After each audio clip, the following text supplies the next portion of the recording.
Hi Sagittarius, so you have probably noticed that in the time that I have managed to continue this reading, I have changed my t-shirt, I've grown a beard, and I have also got a bloody good tan.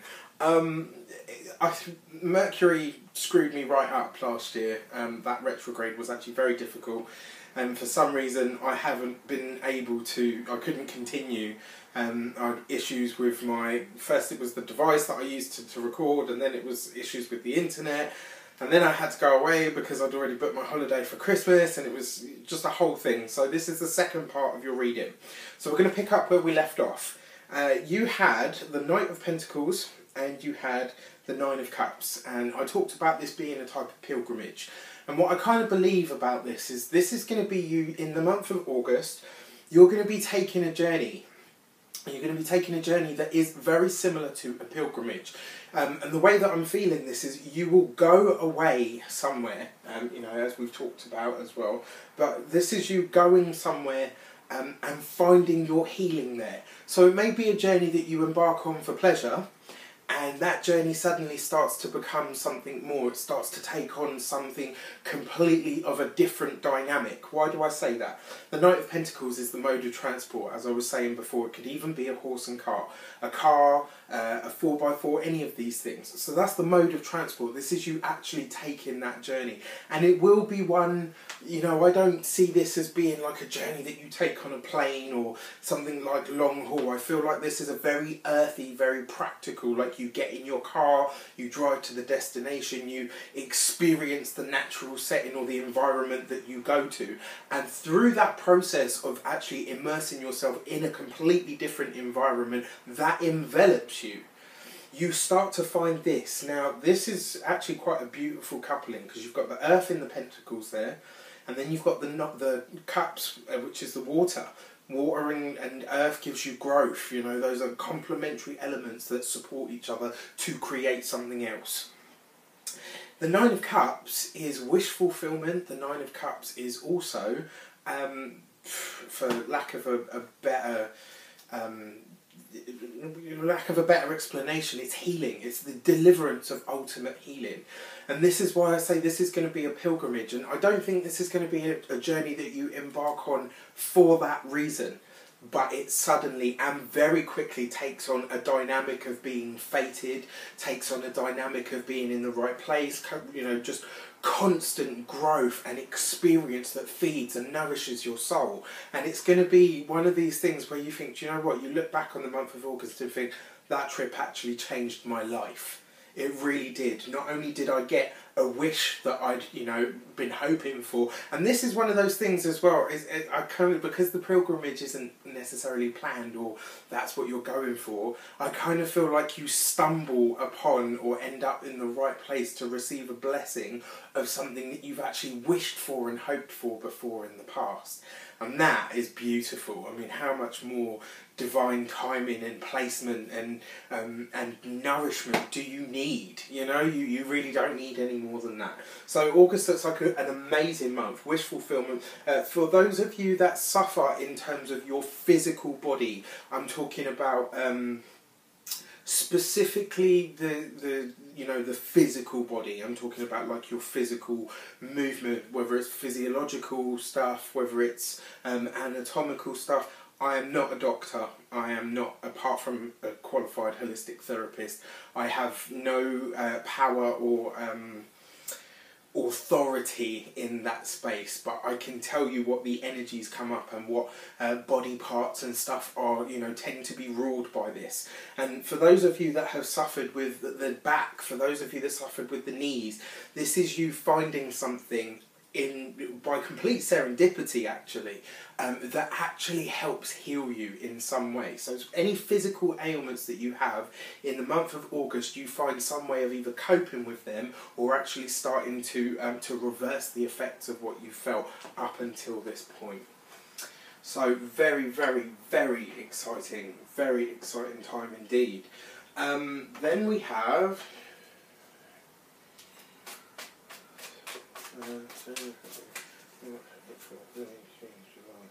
August, yeah, so the month of September.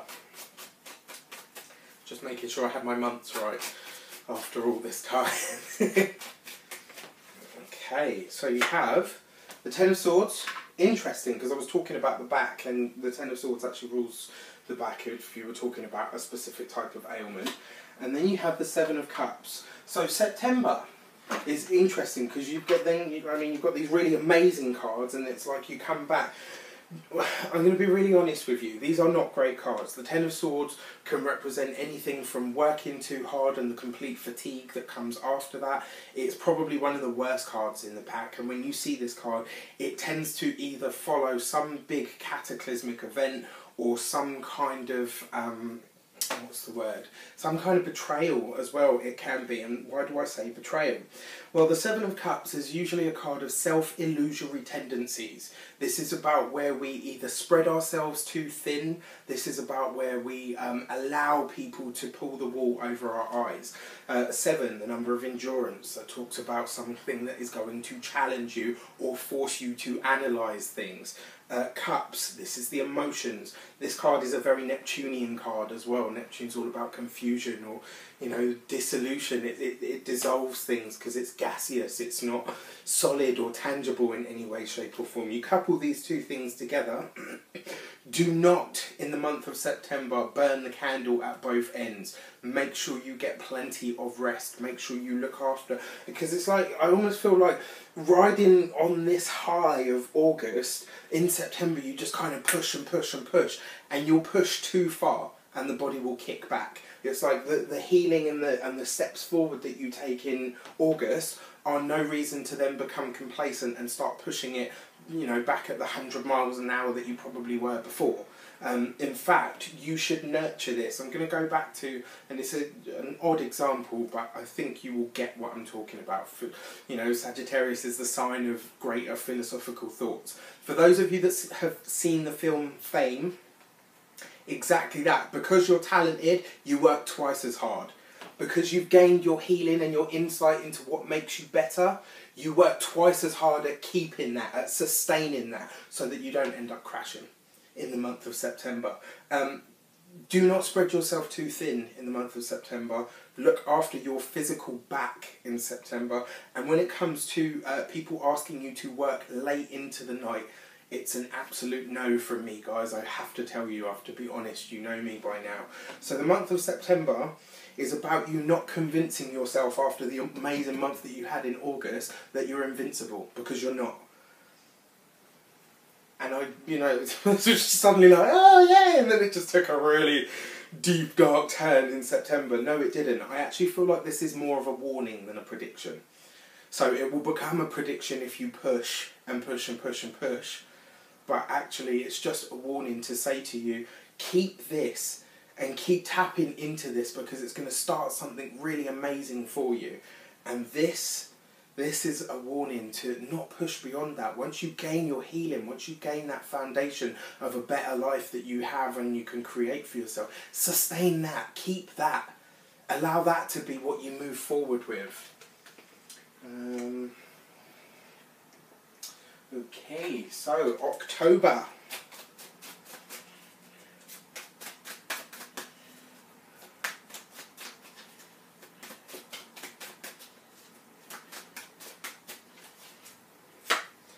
Justice, awesome, and the World, wow.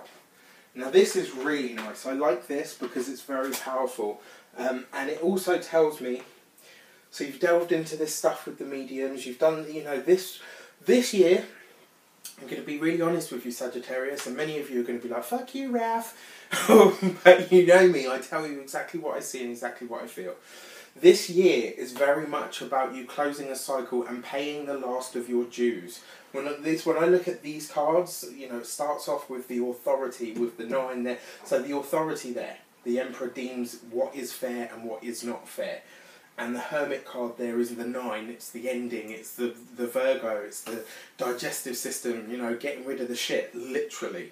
You start the year with this and you go through all of these things, you delve into really deep into who you are. And you know, you start to look into abilities that you've suppressed, things that you know used to do, used to understand, used to maybe even play about with.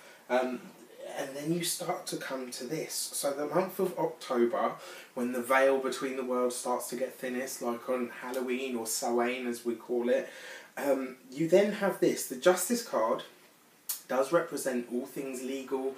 It represents contracts, it represents the law itself, it represents houses of law. It's all of those things, but it's the experience of choosing to do things the right way. Why do I say that? Because the Justice card usually shows up when we need an end to something. The Justice, believe it or not, yes it does, because it doesn't, and although it doesn't signify those things, the Justice card turns up when we need something to be settled by the universe, by God, Buddha, Allah, Chi, whatever you want to call it, when we need something settled. But it relies on two things. One, you making the choice that is best for all people. And this is one of the things, when I see this card, especially as an outcome, I say to people, the end will come. You know, the end is in sight and it's coming to you, and it will end in the satisfactory favour for all parties involved. Now, the thing about that is, sometimes what we deem to be fair compared to what the universe decides is fair might not always tally up. And it might leave you with some questions, but I can tell you, anything that you've brought with you into 2018, that you think this year I want this done, you will have the answer in October. It will come full circle and it will be done. And you know, all the more powerful because you've got the World card there as well. So let me show you a couple of things here. The World card is Saturn, the hard taskmaster. And it cuts things down to exactly what they are. It makes them fair, you know, it makes them astute, it will make you do the work, it will give you what you ask for, what you need, what you say you want, but it will make sure that you work for it. Your final end to a situation that you would have finished is coming, very much so. And it will end in satisfactory manner for all people involved in the month of October. This card represents Libra. This card represents Saturn. Now, what that kind of says to me, and for that reason as well, the Justice card represents choice, which is why I say keep your integrity, especially in 2018, because it's an 11 year. Watch my numerology video. That will clue you in on some of the energy of this year. So this card is number 11, the Justice card. You know, it's that balance, it's the portal, it's the second gate in the major arcana as well that we pass through. And the final goal of all of the gates that you pass through in the tarot, in the major arcana, is the World, which is complete attainment. It's the end of one old cycle and the brand new beginning of another.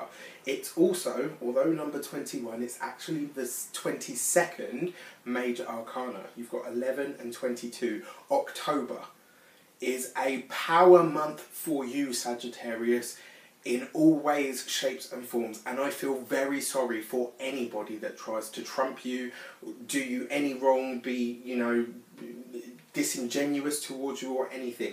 The power is yours in the month of October. It really, really is, and you need to trust that like never before. It's going to be a great month for you.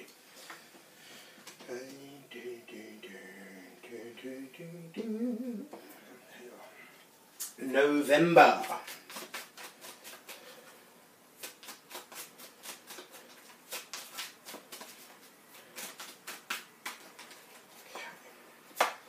You've got the King of Wands, and you have the Three of Cups. Okay, great.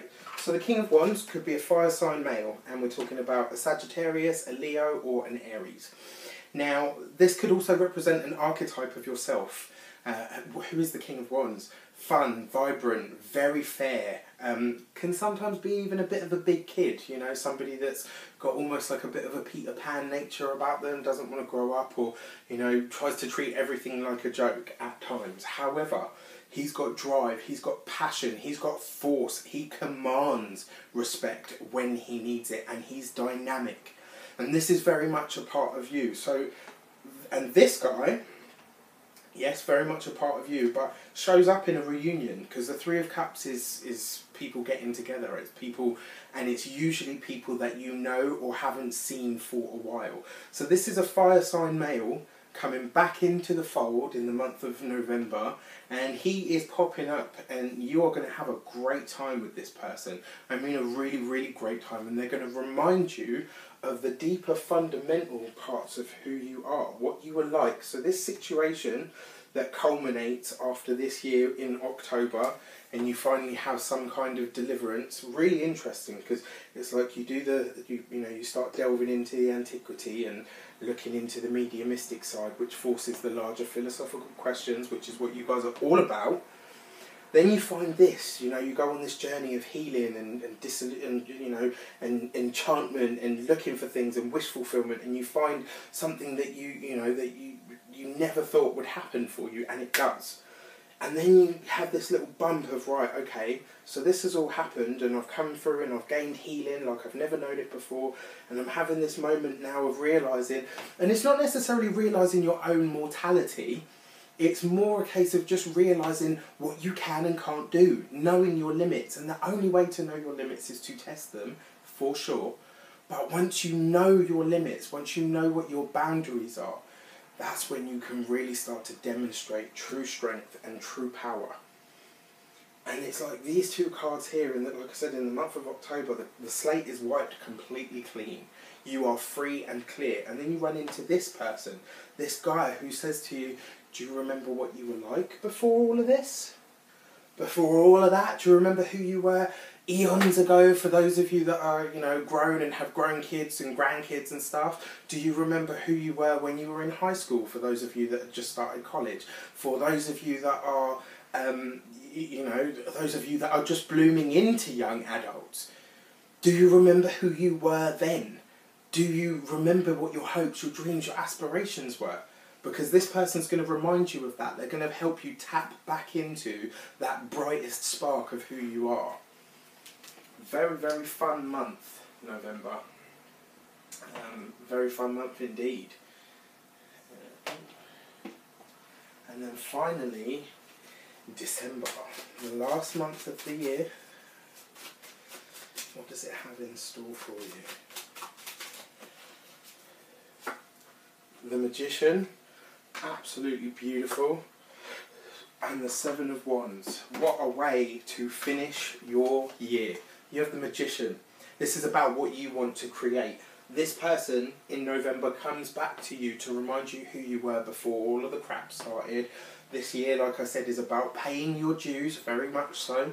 But take that as the best thing, because it leads you to this. It leads you to this month where you become the authority. Not just in your own life, but for people seeking you out. Why do I say that? Seven of Pentacles. Seven of Pentacles is about what you choose to invest your time in, what you choose to put your money into, your effort, your physical being even. It's about all of who you are and what you choose to focus your attention on, what you choose to put, what am I going to commit to in the long term? Well, what you're going to commit to in the long term, especially after a year like this, is becoming the best you that you ever can be, that you ever have been, and that you ever will be. And this means that it puts you squarely in the driving seat of your own life. It gives you an ability to create and manifest the things that you want. Not just because you've got the strength for it, but because you've got the mind, because you've put in the work and you're prepared to continue putting in the work, which is one of the things that they say the universe falls in love with a stubborn heart. Well, actually, I believe the universe falls in love with somebody that's got grit. And not only have you discovered your grit throughout this year, you then come to a point where you understand what your true power is and what the source of that power is. And I can't tell you that, no reader can. And anybody that tries to tell you, tell them that they're chatting shit. This is about you discovering who you are, or rediscovering even who you are, who you were before all of the shit set in, and going with it. And finding a source of power that is within you that you can use to manifest and create anything that you choose. And I really believe that this year, especially with these two cards in conjunction, this is you setting yourself up for the next 7 to 10 year cycle. So the foundations that you lay this year, especially in the month of December, are going to set the tone for a brand new cycle. What do you want them to be, and how would you choose it to be? Because you're going to have the power to make it happen. the good and bad. So be conscious about what you're putting your energy and your time and even your physical being into, or whoever's putting their physical being into you. You know, it's just that you know me by now. So what an amazing year you have ahead of you, Sagittarius. I mean, finally, we're going to do the key to your year. I've been working with the Luminous Spirit Tarot deck. I absolutely love them. This is just the major cards separated out to give you a final message for the year. And this is powerful, powerful stuff. Then you have Judgment. Now look at fucking that. I mean, wow. I mean, look at them. They're so simple, but they're so beautiful. And in that simplicity is the power, I believe. Look at that. You get the Judgment card. The Judgment card is ruled by Sagittarius. The larger philosophical understandings of life, how we interact with one another, the blast from the past that comes full circle and is ended, finally ended, so that you can move on and move forward and transcend everything that you've had to endure up until this point. This is the blast from I actually see this card very much as almost like a Mercury retrograde experience. It brings things and people back from the past so that they can be re-examined and then let go. And finally let go. And this card also connects us to our ancestors. You know, to the old women, to the old men, to the mothers, fathers, brothers, sisters, uncles, everyone that came before us. In this lifetime, each and every single one of us is the pinnacle of the lines and the lineage that we come from. And when you can tap into all of that power that sings in your blood, that's what makes you powerful. That's what makes you who you are. And in this lifetime, it's yours to use as you see fit. That is the meaning of the Magician. I got goosebumps as I'm saying. I literally, my hair is standing on end. This is a powerful reading, Sagittarius, and I really, really hope and pray that this year is everything that it's promised to be. The good and the bad, because we grow by adversity. It's part of the human condition. I wish you an abundance of love light, peace, prosperity and abundance itself. And I know you will have an amazing year. Stay tuned for more videos and I will see you very soon.